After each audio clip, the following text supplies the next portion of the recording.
Quiero sumar al análisis del tema político al analista político José Eugenio Stout. Don Monchi, buen día, bienvenido a Mesa Periodista. Muy buenos días. Don Monchi, a partir del viernes que vimos a la Asamblea, vimos a Cristiano Adame en su efusivo discurso a la nación, vimos al presidente de la República haciendo su recuento de pandemia, vimos una Asamblea plantar banderas, ¿no? Pareciera con objetivos claros y definitivamente definiendo su camino preelectoral, ¿no?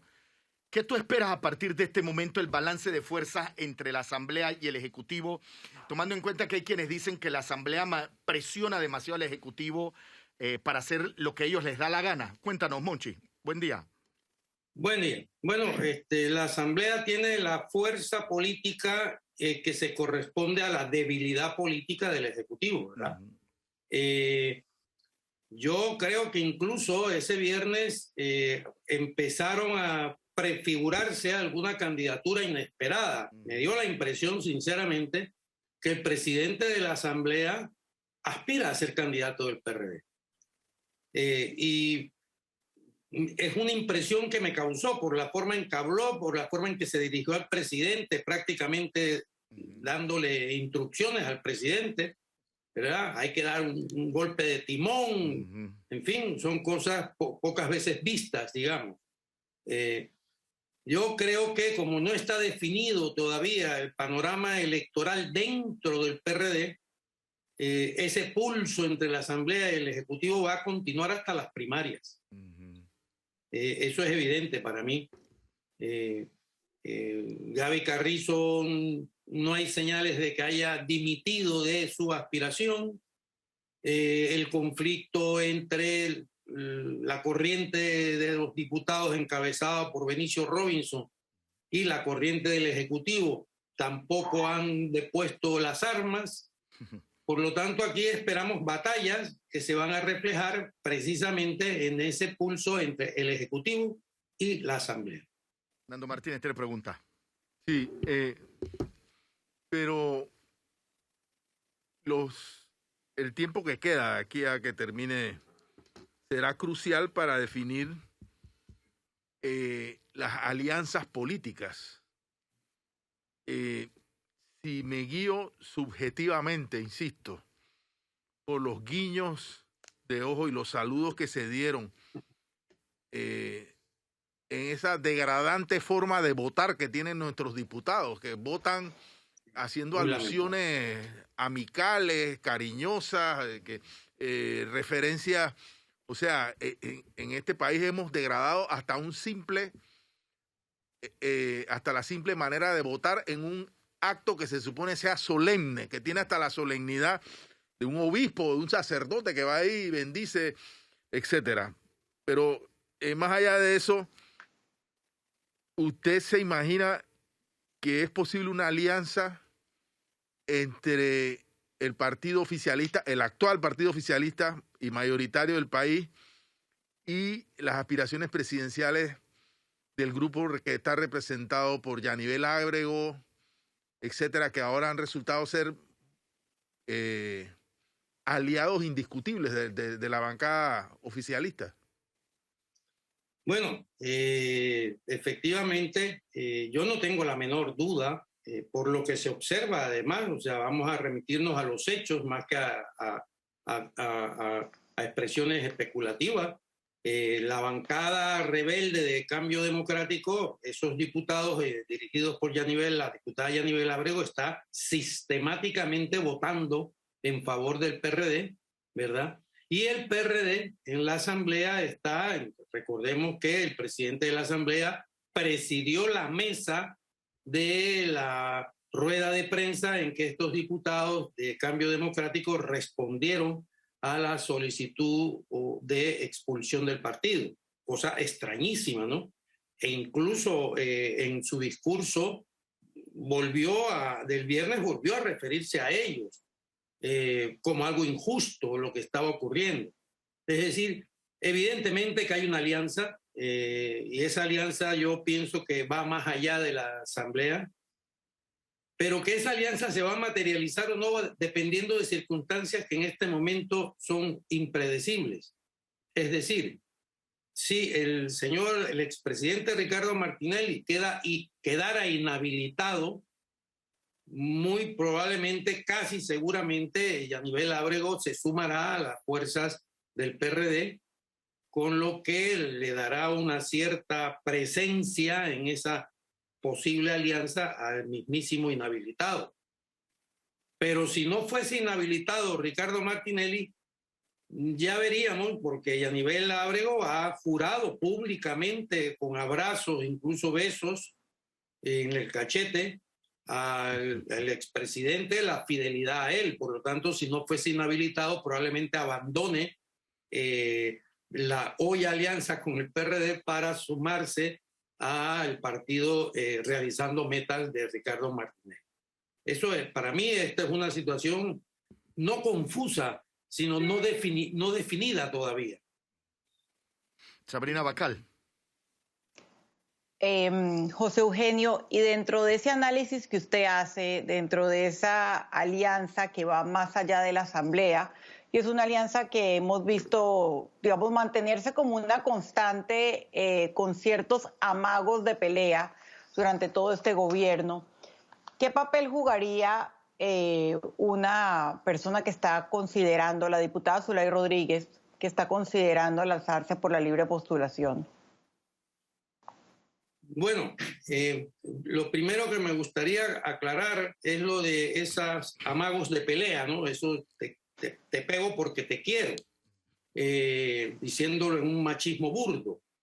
Pero efectivamente es así, porque eso va a depender de cómo van las circunstancias, ¿no? Te defiendo mientras me defiendas y yo te defiendo para que no me pegues.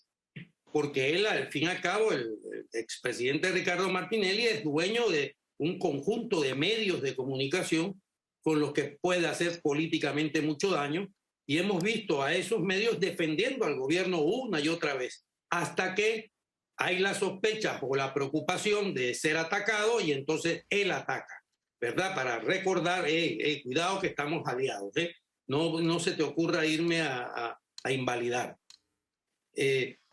Y la diputada Zulay Rodríguez, la impresión que causa es la que ella transmite. Es decir, ella no está decidida todavía cuál va a ser su papel, quién la va a llamar. Lo que sí tiene claro es que va como independiente. Porque, hombre, ella ha perdido las elecciones para la Secretaría de la Mujer en el PRD. Eso le indica a ella que cualquier otra aspiración que tenga va a perderla, porque van a hacer fuerza para que no obtenga una candidatura a nada. Por lo tanto, ella se va, sin desprenderse del PRD, se va por independiente. ¿Qué va a ocurrir? ¿Se unirá Ricardo Martinelli? Yo pienso que ella, tal como lo dijo, estas cosas las va a definir de aquí a fin de mes. Nando. Sí, refiriéndome al discurso del presidente Cortizo, que ayer analizábamos aquí,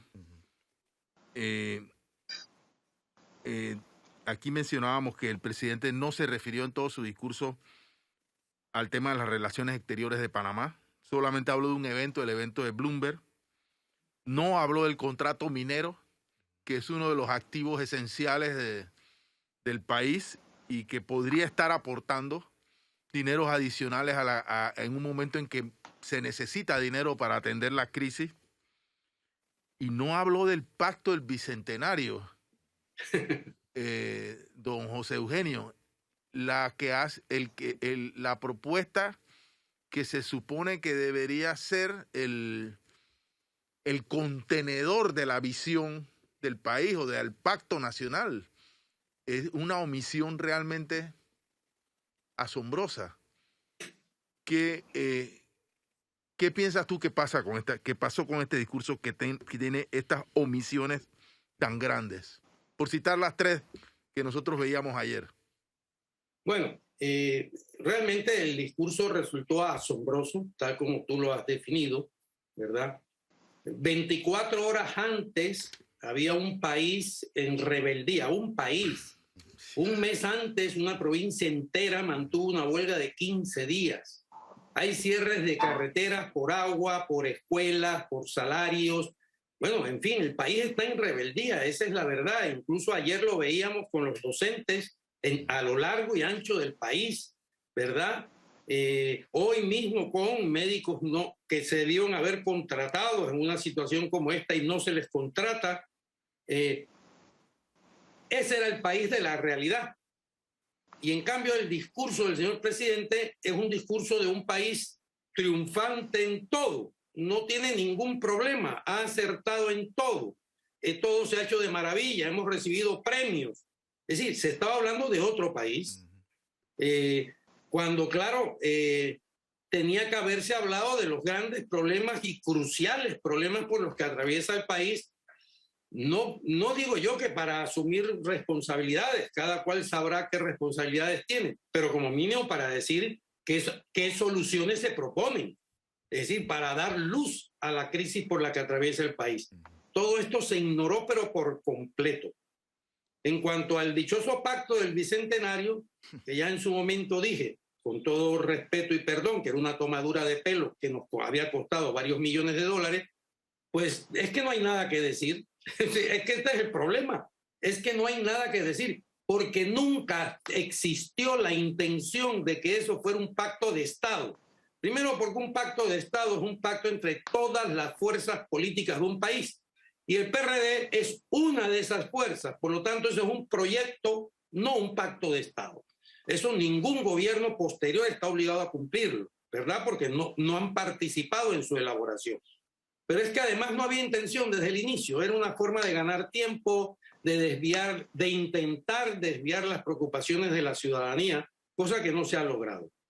Esa es la realidad. Sabrina dice que fue una forma de marearnos. Bueno, efectivamente, fue una forma de darnos, ¿cómo se llama el whisky ese? Los $400. Macala. Efectivamente. Un par de sorbos de ese whisky fue lo que nos dieron con el pacto. Exactamente. José Eugenio, ¿tú crees que la prioridad del gobierno en los próximos años va a estar, va a reflejar lo que quiere la Asamblea, la bancada del PRD, que ya hay una alianza con los 15 diputados de Cambio Democrático adeptos al expresidente Martinelli? O sea, entre estos diputados rebeldes de Cambio Democrático y la bancada del PRD, ellos van a establecer las prioridades del gobierno en lo que queda de la gestión de Cortizo, muy impactado también por el proceso electoral. Estoy absolutamente convencido que va a ser así. Es decir, el jefe real, práctico de la bancada del PRD es el señor Benicio Robinson, ¿verdad? Es la persona que más poder ha acumulado en el partido y en la asamblea. En el partido es presidente del partido y en la asamblea controla la comisión de presupuesto, que es la más importante y de mayor peso, no solo en la asamblea, sino para el país. Bien, yo pienso que esa alianza va a establecer cuáles son las prioridades gubernamentales, ¿verdad? O sea, ya incluso se pidió la destitución del ministro de Obras Públicas, que también la ha pedido otro expresidente, alegando, bueno, que no funciona ese ministerio. Pero lo que no debemos tener la menor duda, pero la menor duda, es que es la Asamblea la que va a establecer las prioridades gubernamentales de aquí hasta final de periodo. Y por lo tanto es que esa alianza es la que muy probablemente ponga candidato en las primarias del PRD, que son dentro de poco menos de un año, me parece. Si me permite, no me cabe la menor duda. En una entrevista que le hiciera el colega, en otro medio, el colega Edwin Cabrera, al empresario Raúl Arias de Para, él dijo palabras que a mí realmente el análisis que él hizo de la aplicación de esta ley 122, que el análisis del detalle publicado en la propia página web del Ministerio de Turismo sobre las certificaciones o las exoneraciones a un grupo de 38, 39 proyectos. Me parecieron simplemente asombrosas. Yo confieso que el día que vino el ministro de Turismo al noticiero de la mañana y que él se refirió a esta publicación, yo corrí e hice una impresión, aquí la tengo. Pero confieso que yo nada más me quedé observando las 4 veces que de los 4 proyectos que son mencionados de la familia Saimalo Eleta o del grupo Saimalo Eleta, las 5 veces que es mencionado el mayor Alfredo Alemán y las 4 veces que se mencionan a unos señores de apellido Anono. Pero no le puse la lupa al resto. Y la intervención de Raúl Arias de Para me hizo volver sobre esta página y resulta que, por ejemplo, en Bacamonte hay un proyecto, el número 11 en la página web, que propone la construcción de 1.624 habitaciones. Y resulta que el hotel más grande de Panamá tiene 1.200 habitaciones. Pero, y esa construcción, cuando uno ve en la columna de al lado, empleos directos, 5 empleos directos. O sea, 5 personas van a construir 1.600 habitaciones. Y cuando vamos a los costos son impresionantes. También en el corregimiento San Juan de Turbe, distrito de Omar Torrijos, provincia de Colón, según Arias de Para, es ahí donde se acaba la carretera que pasa después de Coclecito. Allí se va a construir un proyecto turístico de 752 habitaciones. Así es. Y en Atalaya, y estoy citando algunos ejemplos que mencionó Raúl Arias de Para, se estaría construyendo un hospedaje de 27 habitaciones. En fin, hay una cantidad tan impresionante de inconsistencias en los 39 proyectos beneficiados con exoneraciones de más de $600 millones. No hay una estimación precisa, por cierto, de cuánto sacrificio fiscal va a representar esto. ¿Cuál es tu opinión sobre este tema? Bueno, yo escuché esa entrevista. Tengo que reconocer que, al igual que tú, he quedado anodadado. Esa es la verdad. Me pareció que esto lo dice todo. Si el gobierno, si en este caso el presidente de la República, ha sancionado este proyecto de ley, el mensaje que se nos envía es que no les importa para nada con el país ni con la ciudadanía. Esto es como entrar a atracar a un banco a cara descubierta y sin pistola y decir: yo le robo a usted porque me da la realísima gana. Y lo digo en esos términos porque lo que se escucha, lo que el empresario Arias de Para da a conocer, que está en la página web de la Autoridad de Turismo de Panamá, a mí me da la impresión uno de los mayores escándalos de la historia republicana.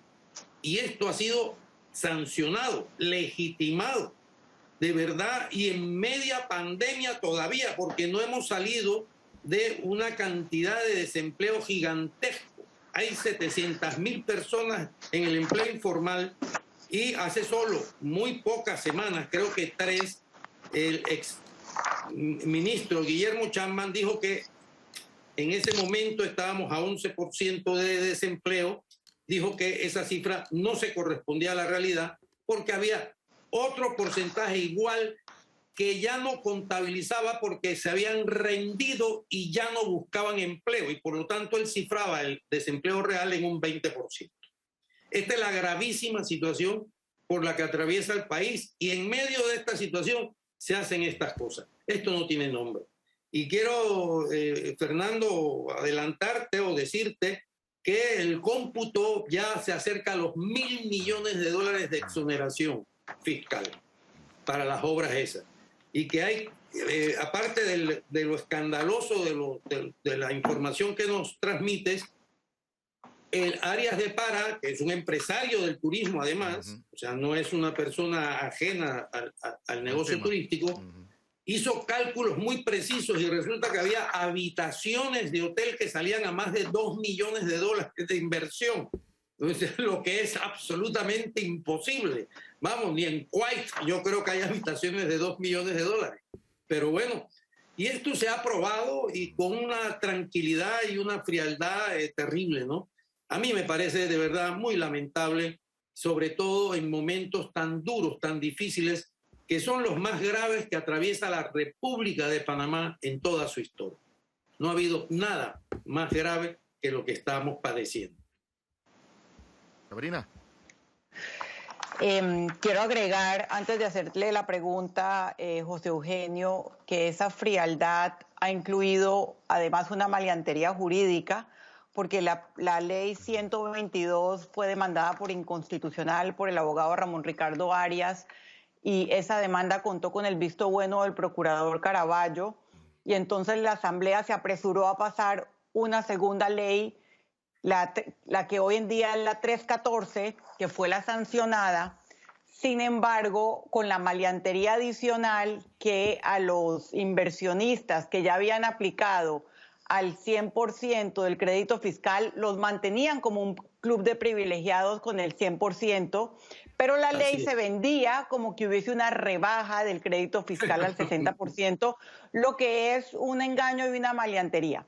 Además, hay un artículo muy revelador que publicó la periodista Sol Lauria en la revista Concolón, que muestra, y creo que ya Fernando lo había citado la semana pasada, que muestra los gravísimos conflictos de interés, digamos, en toda esta maleantería o en este robo a mano armada, como usted lo define. No solamente la participación del yerno del presidente, sino también el hecho de que el ministro de Turismo tenía hasta hace poco, era empleado de estos grupos, de los grupos económicos principalmente beneficiados, y esto se conoce como la puerta giratoria, y ahí entenderíamos por qué el presidente sanciona una ley como esta, pero veta la ley de conflicto de interés. Así es. Yo quería preguntarle por no solamente la maleantería, sino por la narrativa que ha creado el gobierno, porque este descontento ha ido creciendo. Entonces, en el discurso, el presidente habló de una reglamentación de la ley para que estos incentivos lleguen al interior del país y generen empleo.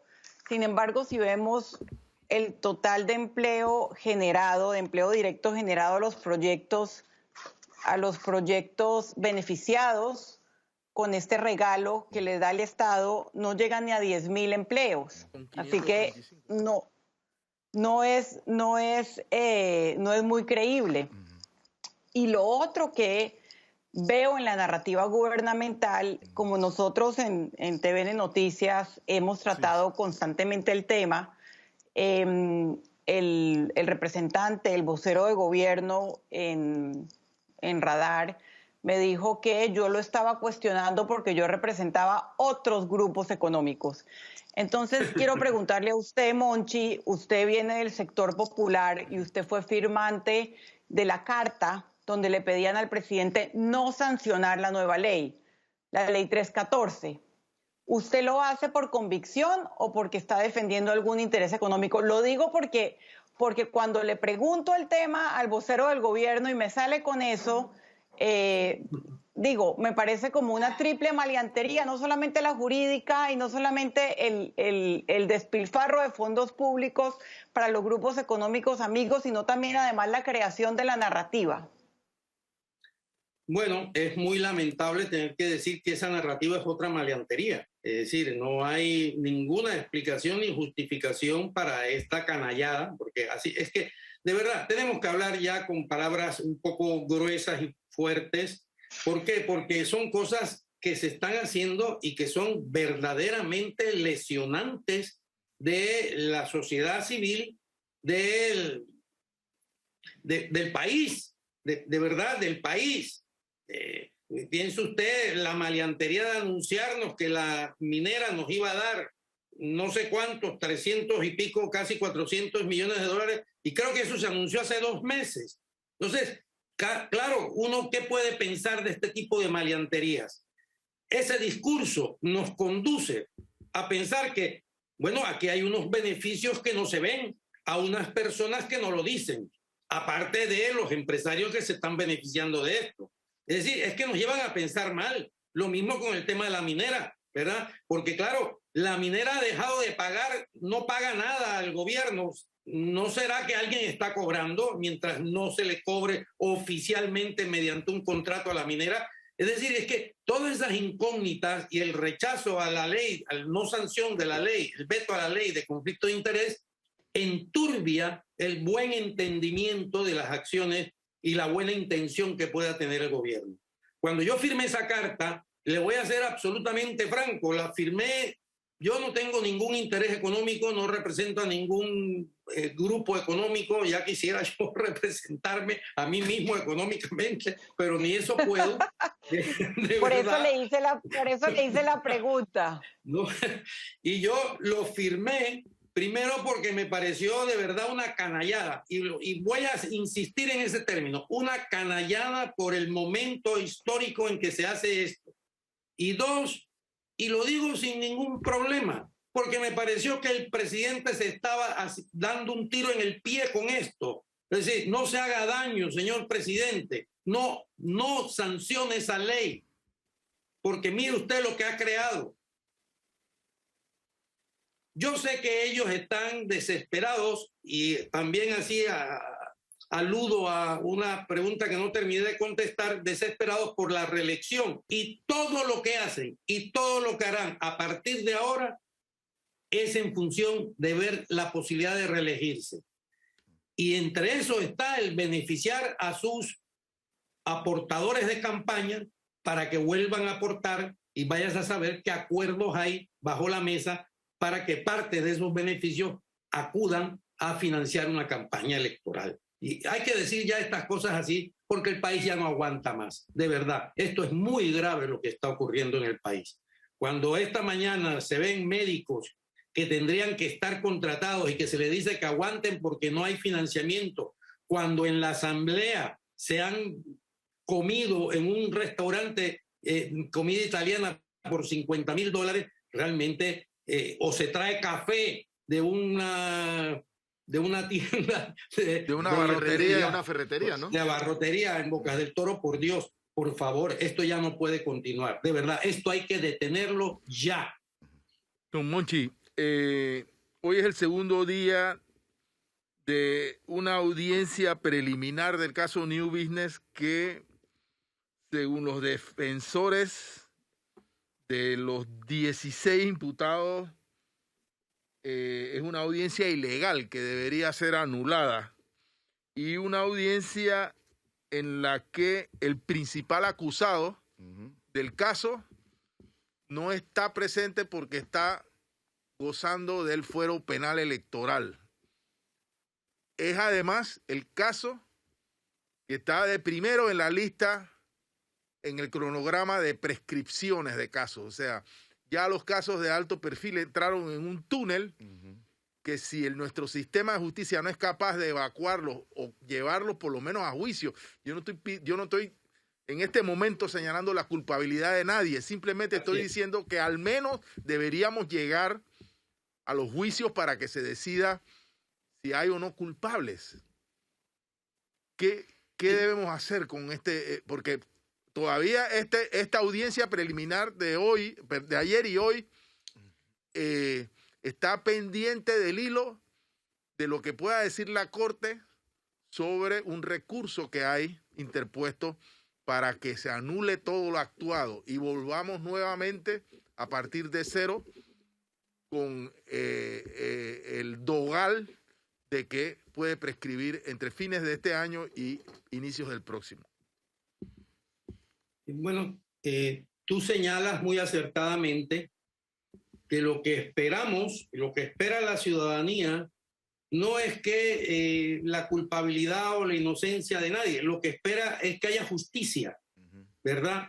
Y lo que no se entiende, aunque se entiende, es por qué los acusados se niegan a comparecer ante la justicia y utilizan todo tipo de argumentos y argucias para no comparecer ante la justicia y demostrar su inocencia.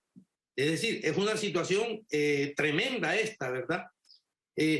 Y si bien es cierto, tal como tú señalas, que estamos en el camino de la prescripción de estos gravísimos delitos cometidos contra el país, contra la nación panameña, ¿verdad?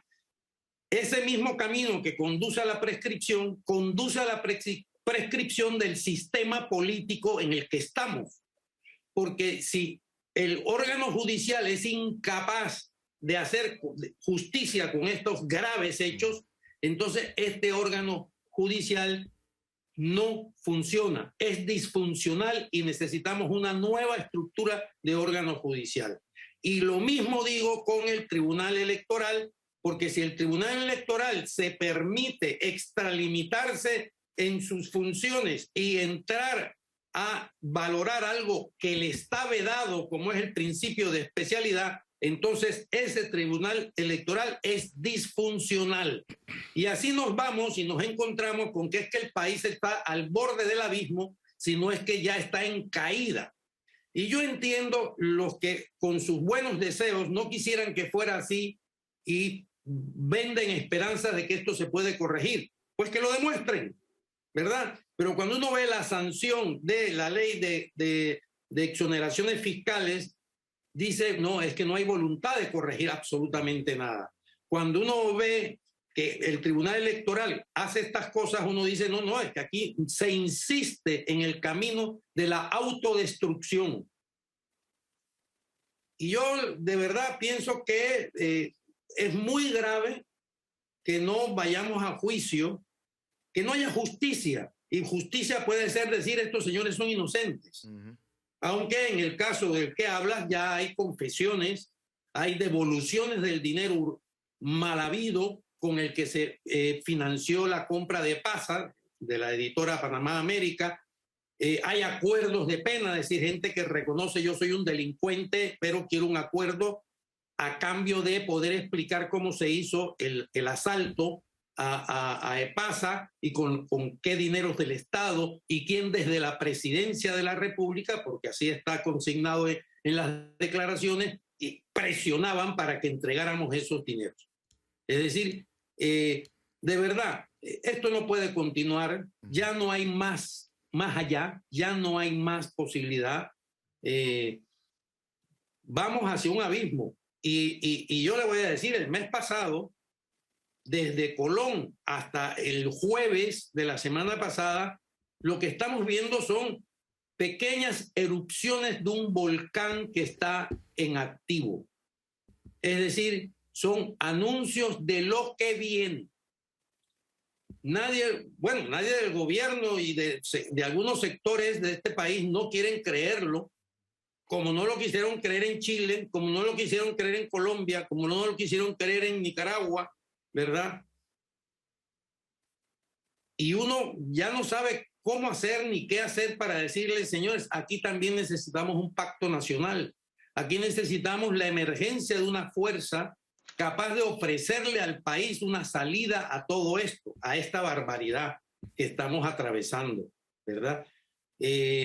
Yo se lo digo y lo vengo repitiendo. Vemos unas luchas por el poder político que están referidas única y exclusivamente al control del presupuesto general del Estado, a nada más.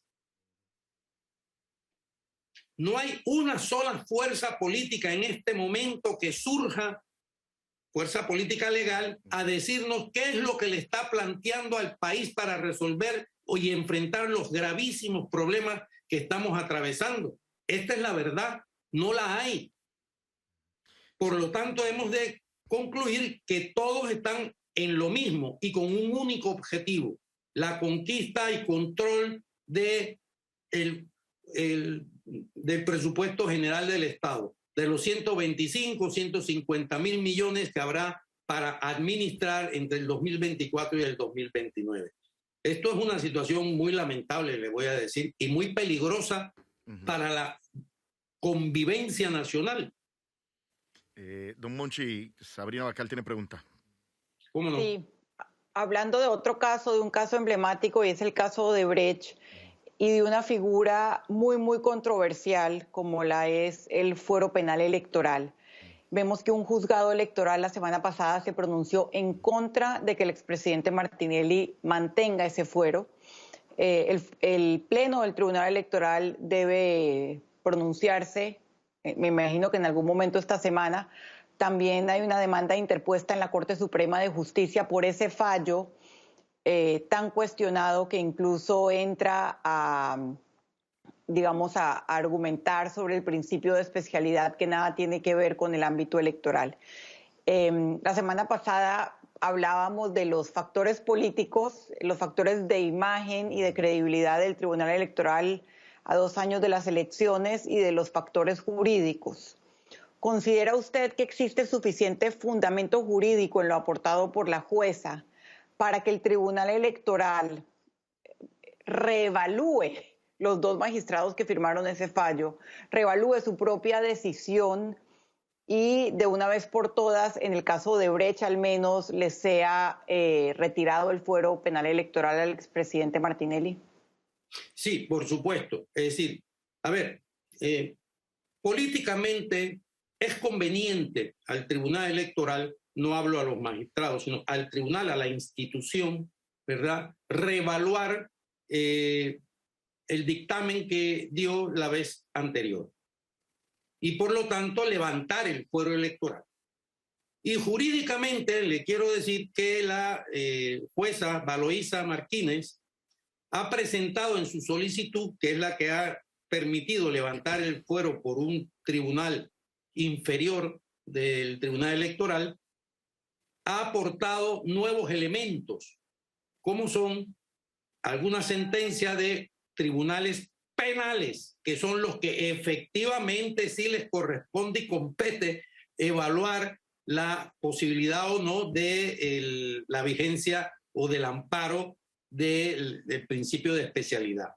La jueza Valoisa ha presentado además pruebas de que el señor Martinelli abandonó Panamá en 2 ocasiones, una a República Dominicana y otra a México, después de haber sido extraditado, y esa es una de las causales explícitas y específicas que hay en el Tratado de Extradición para perder el derecho a recurrir al principio de especialidad. Por lo tanto, la jueza Valoisa no es que ha repetido su misma argumentación, no, ha fundamentado su argumentación para solicitar eso, precisamente basándose en los elementos que utilizó el Pleno del Tribunal Electoral para decir le mantenemos el fuero electoral. Por lo tanto, el Tribunal Electoral se encuentra en una situación, a mi juicio, muy delicada, porque si reiterara la mantención del fuero penal electoral, de verdad que el prestigio, la credibilidad del Tribunal Electoral a 2 años de las elecciones se va a derrumbar, y eso es lo peor que nos puede ocurrir. Ahí tienen todos los elementos jurídicos. Y por otro lado, la Corte Suprema de Justicia, tengo entendido que ha cumplido ya los periodos de discusión y de consultas, han consultado al Procurador General de la Nación, en fin, todo lo procedimental lo han cumplido y debe estar, no lo sé, por supuesto, pero debe estar por hacer su pronunciamiento sobre el tema.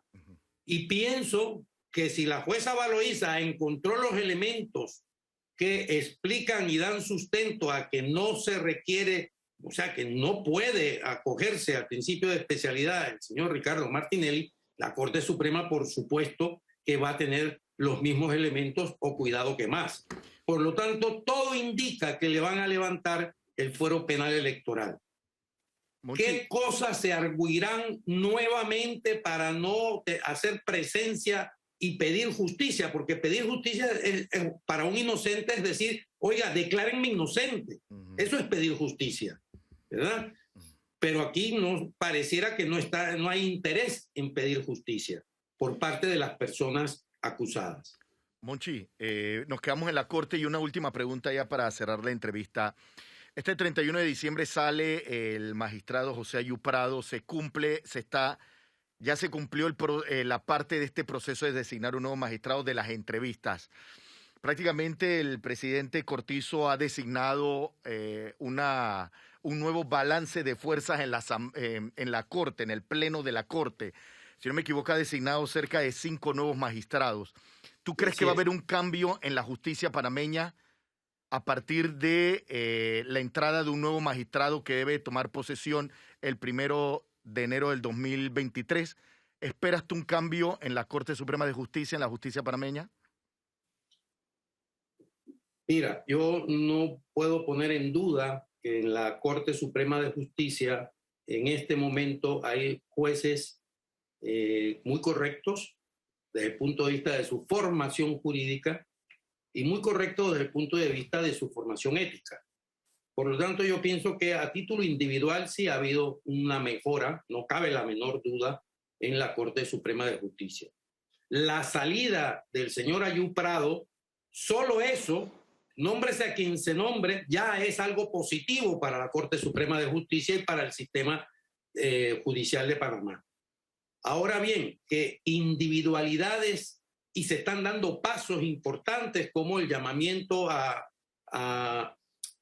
participar en procesos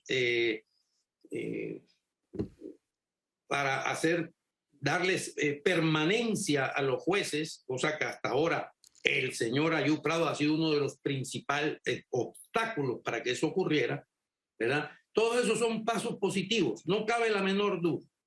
Ahora bien, el sistema de justicia está imbricado dentro de otros elementos institucionales, como son la Asamblea, que juzga a los magistrados y los magistrados juzgan a la Asamblea, y el Poder Ejecutivo, que señala con el dedo quiénes son y quiénes no son los que llegan a la Corte.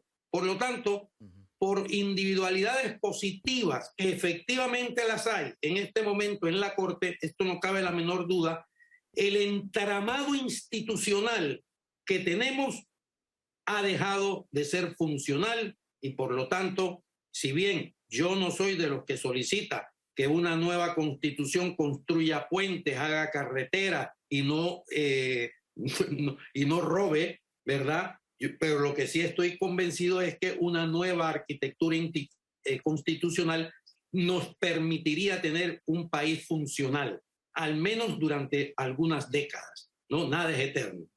Por lo tanto, sí, en una parte estoy de acuerdo, hay mejoras en el órgano judicial, eso no se debe negar porque sería faltar a la verdad, pero por otro lado, no creo que el órgano judicial va a cambiar radicalmente mientras forme parte del entramado institucional que otorga la Constitución, ¿verdad?, a Panamá.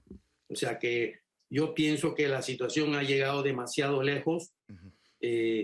Ya vemos cómo esta fiesta, este festejo de los diputados descarado, parecía, no es que parecía, era una burla, era como decir, viste cómo les tomamos el pelo, mira, qué bien nos salió todo, los hemos engañado, seguimos disfrutando de estas prebendas que tenemos, etcétera, ¿no? O sea, esto de verdad ha llegado ya demasiado lejos. José Eugenio, ya no cabe continuar. José Eugenio Stout, analista político, haciendo un análisis de la situación política, de la situación preelectoral, hablar de instituciones, democracias. Gracias, Eugenio. Don Monchi, gracias por acompañarnos hoy. Gracias a ustedes. Nos vemos pronto para seguir analizando qué va a suceder en este país, ¿no?, en los próximos años, en medio de una situación tan complicada como el golpe económico de la pandemia. Bien, vámonos a nuestra segunda y última pausa comercial.